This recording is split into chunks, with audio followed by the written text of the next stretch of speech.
Dear students, we will be focusing on this module on the projections of labor force, population, the households and student groups.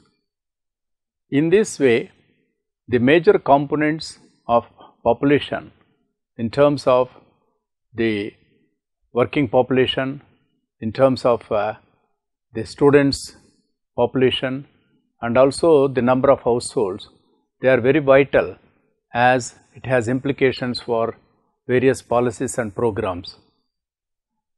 Let us start with the labor force projections of population. The labor force projections are estimated by combining population projections with the labor force participation rate projections as developed by BLS. Consequently, the growth of the labor force is the result of simultaneous changes in the civilian non-institutional population, and the labor force participation rates of the various gender, age, race and Hispanic origin groups are referred in this projections. According to the Census Bureau's 2012 population projections, the US population is expected to continue to grow slowly and to become more racially and ethnically diverse. During the period 2012 to 2022, the growth of the labor force is anticipated to be due entirely to population growth, as the overall labor force participation is expected to decrease from 63.7% in 2012 to 61.6% in 2022. The table clearly depicts the civilian labor force and with respect to age, gender and ethnicity during different points of time starting from 1992, 2002, 2012 and projected for 2022, and it is expressed for different groups, and also the data that clearly reveals is that variations are clearly depicted. For instance, since starting from the track of the labor force participation rate, that is the proportion of civilian non-institutional population that is in the labor force, in 1948, the rate has trended toward upward until the late 1990s, and when it peaked, and it has further declined since then. After increasing in the 70s, 80s and 90s, the participation rate reached and maintained an all-time high of 67.51% over the period of 97 to 2000.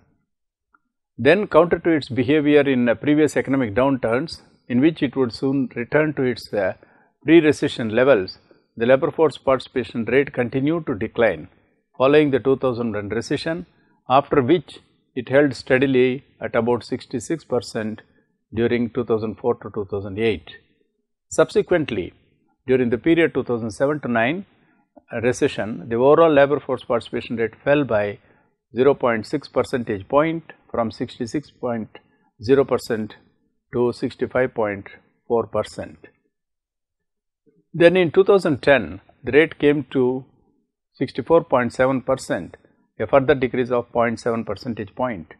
By 2012, the participation rate had fallen another 1% to 63.7%. Of note is the fact that the drop in the labor force participation rate was just 0.6% during 2007 to 9 economic downturn, whereas between 2009 to 2012, since the end of the recession, the rate declined by another 1.7 percentage points.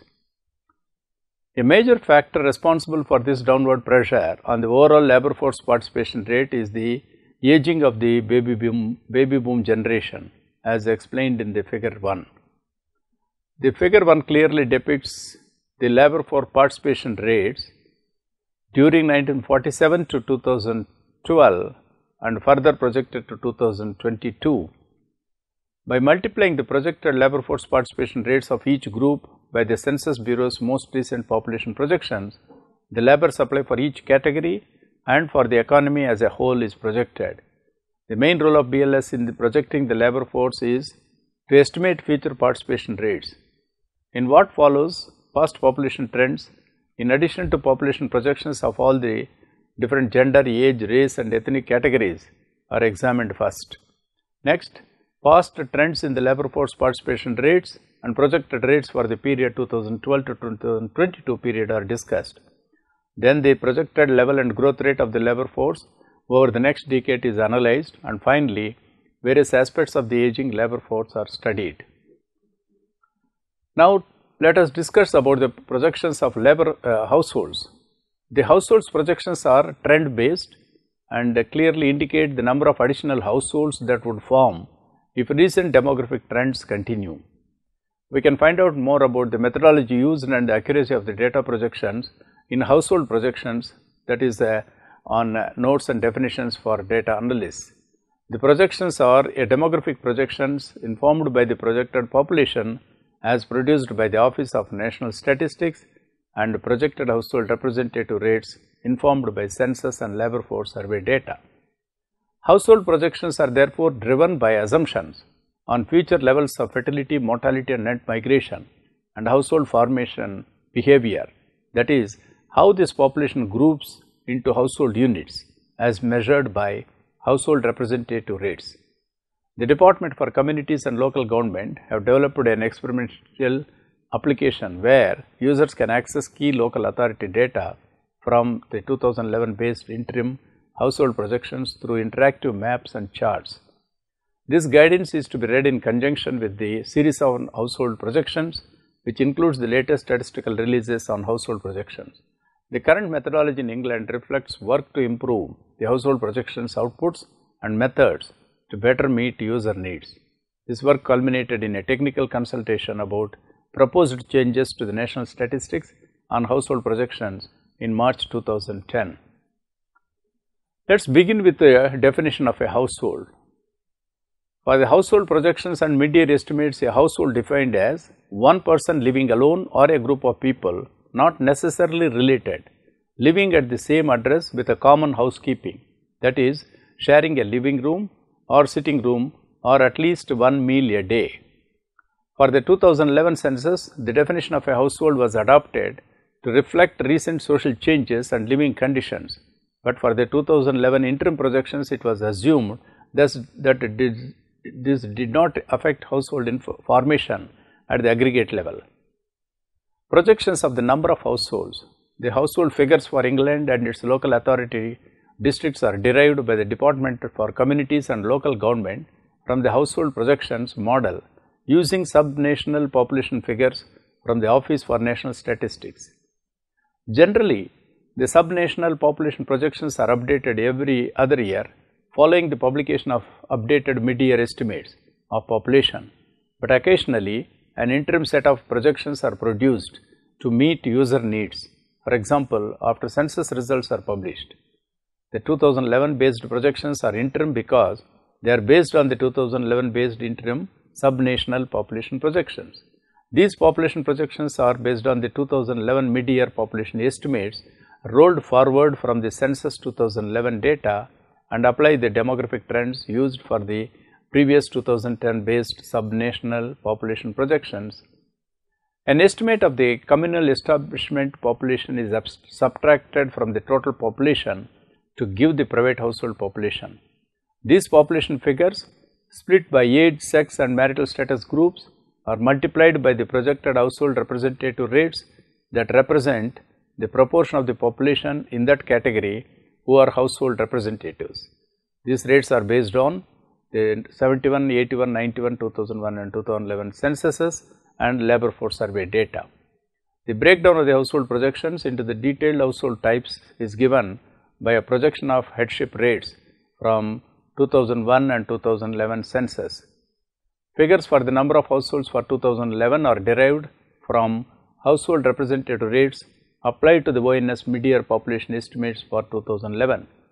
They are therefore not direct estimates of the actual number of households as they are derived from modeled household representative rates. A more detailed description of the projection methodology is available in updating the Department for Communities and Local Governments household projections to a 2011 base that is published on 9th April 2013. Let us focus on contribution to growth.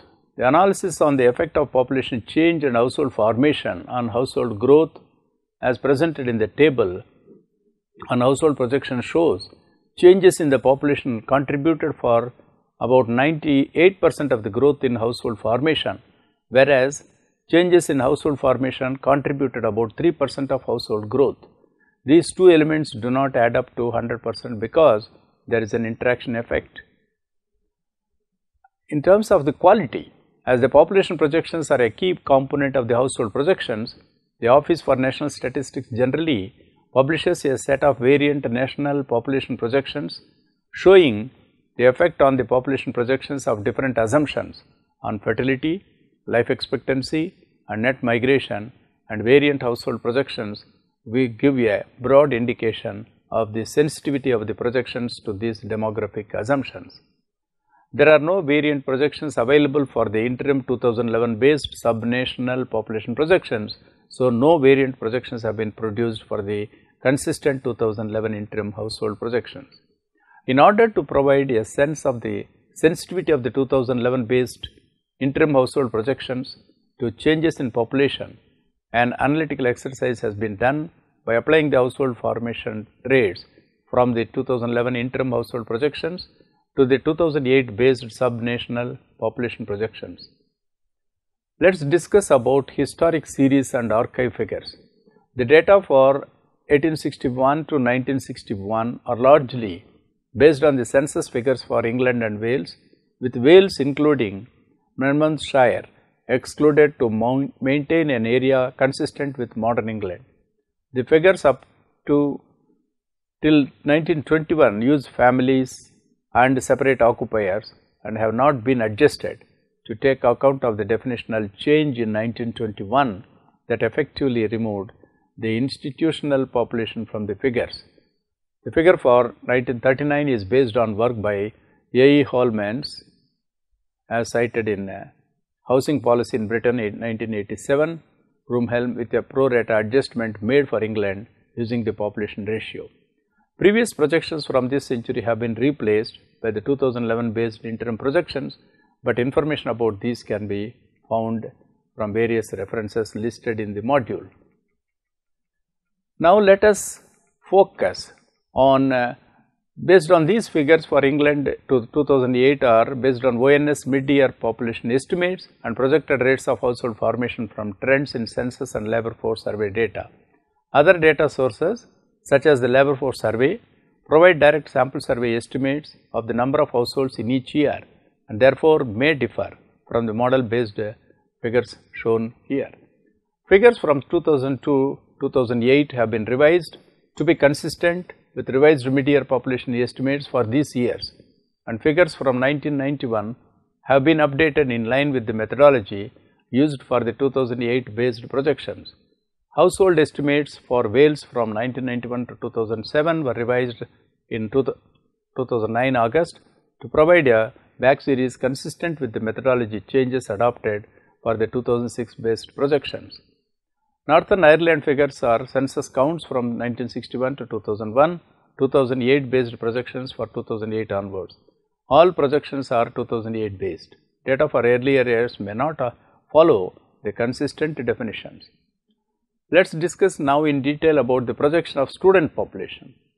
India will be home to the largest domestic higher education market by 2025, while China will remain the #1 provider of international students globally, according to a study from the British Council.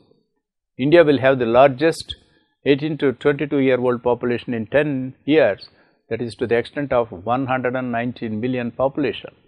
The next biggest group will be in China, despite the projection that the number of Chinese in this age group will decline by roughly 35 million to 80 million. In 2012, China's student population was 11.5 million, overtaking India's by 71,000. Nigeria will see the highest increase in this youth population, projected at about 7.4 million to reach 23 million in 2025. Other countries that will have much bigger student populations over the next decade includes Indonesia up to 3.7 million and Ethiopia up to 3.6 million. This is based in the report The Shape of International Education to 2025 that predicts the African youth population will equal and then surpass the Asian youth population sometime around 2078. This study is part of British Council's Shape of Things to Come series and will be presented at its annual Services for International Education Marketing Conference in Edinburgh on 10th December. The British Council worked with Oxford Economics to develop demographic and economic projections using data from the United Nations Population Division and the Organization for Economic Cooperation and Development. The report adds that the trend of the US and the UK facing decreases in their global market share of international students looks set to continue as the provision of education in traditional origin countries expands. It suggests that Sri Lanka will see the highest annual percentage growth in household income over the next decade, 5.8% per annum, while strong average annual growth is also forecast in Vietnam 5.5%, Uzbekistan 5.3%, China 5.1%, Bangladesh 4.7% and Indonesia 4.3%. Based on figures for household wealth and population projections as well as trends in tertiary education, the British Council predicts that China will continue to be the top supplier of international students globally by 2025, followed by India, Nigeria, Germany and Saudi Arabia, while India will be home to the largest domestic higher education market, followed by China and the US. A separate report published by the UK Higher Education International Unit this week revealed that a higher proportion of international students would recommend the UK than any of its major English-speaking competitors. As reported in the study International Undergraduate Students, the UK's competitive advantage show that international undergraduate student satisfaction with UK higher education is at 91%, while 85% of international undergraduates would recommend or actively recommend their UK study experience. The findings are based on feedback from international students on courses outside their home country, which was collected by iGraduate's International Student Barometers, collected from iGraduate's International Students Barometer. India will be number 1 in 7 years. Within the next 7 years, India will overtake China to become the world's most populous country. In just a year or two after that, once China's population has hit around 1,441.5 million people, its population will start to decline for the first time ever. India, meanwhile, will continue to grow until 2061 or so and only start to decline when its population has gone well past 1,678.7 million people, when it will be the most populous country the world has ever seen. By that point, will be a significantly grayer country. India's median age will have crossed 40 by the time its population finally starts declining. The median age today is only 27 years. The beginning of the end of the demographic dividend. By 2040 or so, India's demographic dividend will be conclusively over. Being a relatively young country, India has a low dependence ratio, the ratio of children and the elderly to the working age population. Once fertility began to slow down, the dependence ratio began to fall from the 1970s and the share of the working population in the total population grew, becoming a huge potential growth for India. But as the population grows, India's dependence ratio will rise again, and that change becomes evident by 2040 or so. So, if India wants to use its global competitive advantage in having a large working age population, it has around 20 years to do this. Perhaps the most significant demographic change is the falling number of children every family in India is having. That is, the total fertility rate, which is already down to 2.3 children for every woman. And the projections clearly shows that it is expected to reach the replacement fertility rate, that is the number of children required to simply replace the existing population without its growing, of 2.1 by 2025. Most people commonly believe that having fewer children and being better educated means that women are having their children later than ever, and hence the mean age at childbearing should be falling in India. However, what is actually happening is the opposite. That is, the age at which a woman has her first child is indeed going up. But women are having fewer children, not so much by having them later, but by still having them relatively early and then stopping having them. No more having fifth or sixth child well into their 40s years for Indian women. So, counterintuitively, the mean age at childbirth, that is the average age at which a woman has all her children, is actually falling in India. That finally changes around 2025, when women start to have children later and the mean age of childbirth starts to rise. Let us focus on sex ratio. Sometime around now, India's sex ratio is projected to finally start improving. After 2020, India's sex ratio at birth, that is, the number of male births for every female birth, is projected to finally start declining. Just a handful of countries have a worse sex ratio at birth as of 2015 to 2020, such as China, Armenia, and Azerbaijan. Another important change that is taking place is that the inexplicably high number of baby girls dying before they reach the age of 5, and that is also slowing down, and male and female child mortality is falling and is at a similar rates now. In that way, the difference between male and female variation has come to the minimal.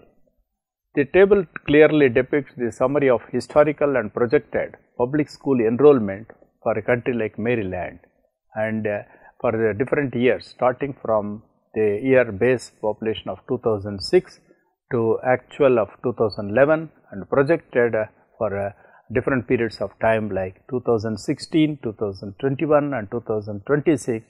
The data clearly reveals with respect to the actual school ratio, the total enrollment, and in terms of elementary, the middle and high, and also the change in enrollment by school type for selected years is also presented for different indicators. And these data clearly reveals how the changes are occurring in terms of the enrollment, and that way the school data also can be projected.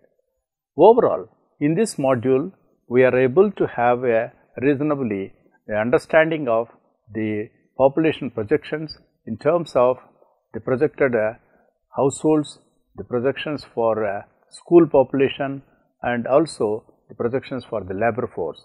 So, the data which is very important in various socio-economic levels of living is derived from these projections, and the trends were clearly reveals that over a period these changes how with respect to the variations across different regions over a period of time, and the projections gives enough clues for the policy makers and program managers interested and involved in the various activities related to the labor force, the households data, and also the student population in terms of the education sector.